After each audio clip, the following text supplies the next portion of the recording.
உன் பார்வையில கடினமாய் தோன்றுகிறத நீ எவ்வளவு நாள் வச்சு பார்த்துட்டு இருக்க போற? அப்ப நான் என்ன ஆண்டவரை பண்ணணும்? என் பார்வையில வை. நீ பாக்குறத என்ன பார்க்க விடு.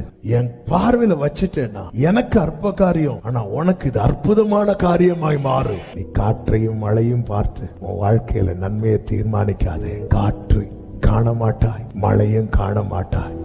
ஆனா நீ நிற்கிறது அவர் சமூகம், நீ தேடுகிறது அவர் வார்த்தை, நீ செயல்படுகிறது அவர் சொற்படி. ஆனால் உன் பள்ளத்தாக்கு முழுவதும் தண்ணீரால் நிரம்பும்.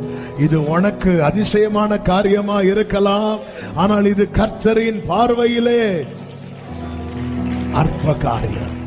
ஆடு மேய்த்து கொண்டிருந்தவன அரசனாக்குறது அவருடைய பார்வையில அற்ப காரியம். சிறைச்சாலையில் அடைக்கப்பட்டவனை வெளியே கொண்டு வந்து பார்வோன் பக்கத்துல உட்கார வைப்பது அவருடைய பார்வையில அற்ப காரியம்.